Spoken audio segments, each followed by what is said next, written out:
నమస్తే. ఇప్పుడు మనం ఆలూరు చిట్టంపల్లి రోడ్డు అయితే ఈ గ్రామాలకు మధ్య రోడ్డు ఉందో రోడ్డు దగ్గరలో ఉన్నాం. ఇక్కడ కనిపిస్తున్నటువంటి మర్రి చెట్టు ఏదైతే ఉందో మర్రి చెట్టుకు ఇక్కడ మనం రౌండ్గా పెయింట్ వేయడం జరిగింది. ఇలాంటివి మనకు అప్పా జంక్షన్ నుంచి మన్నెగూడ వరకు 150 చెట్లు మాత్రమే ఉన్నాయి. 150 చెట్లు మాత్రమే ఉన్నాయి. ఇలాంటి పెయింట్ వేసినాం, రెడ్ పెయింట్. ఈ చెట్లను మాత్రమే గీసి కింది నుంచి తీసేసి గ్రౌండ్ నుంచి వెనకాల రీలొకేట్ చేయడం జరుగుతుంది. వేరే చెట్లు ఏవైతే ఉన్నాయో టోటల్ మన అప్పా జంక్షన్ నుంచి మన్నెగూడ వరకు టోటల్ 950 చెట్లు ఉన్నాయి. 950 చెట్లల్లో 150 చెట్లు మాత్రమే రీలొకేట్ చేస్తాం. మిగతా చెట్లు యథావిధిగా రోడ్డుకి మధ్యలో వస్తే చెట్లు ఇవి రెమ్మలు మాత్రమే కట్ చేయడం జరుగుతుంది. చెట్లు యథావిధంగా ఉంచడం జరుగుతుంది.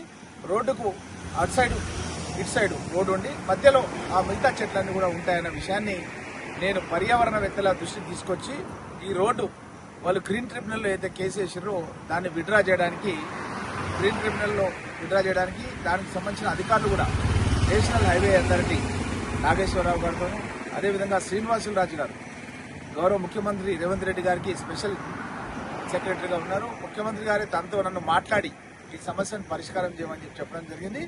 దీనికి ఆల్రెడీ పరిష్కారం చేయడానికి అందరూ కూడా ఒప్పుకోవడం జరిగిందన్న విషయాన్ని సంతోషంగా తెలియజేస్తున్నాను.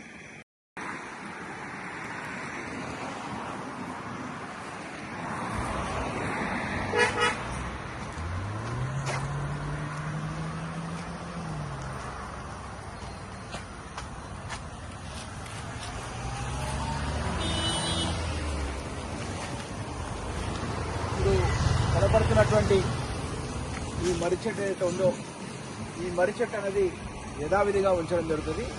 ఈ మర్రి చెట్టుకు అటు సైడు ఈ యొక్క 4 ట్రాక్ రోడ్ అప్పా జంక్షన్ నుంచి మన్నెగూడ వరకు సుమారు 1000 కోట్ల రూపాయలతో అయితే కాంగ్రెస్ ప్రభుత్వం రేవంత్ రెడ్డి గారు ముఖ్యమంత్రి అయిన తర్వాత పనులు జరుగుతున్నాయో అటు సైడ్ రోడ్ వస్తుంది. ఈ చెట్లను యథావిధిగా ఉంచడం కేవలం రెమ్మలు మాత్రమే కొట్టేయడం జరుగుతుంది అన్న విషయాన్ని తెలియజేస్తుంది.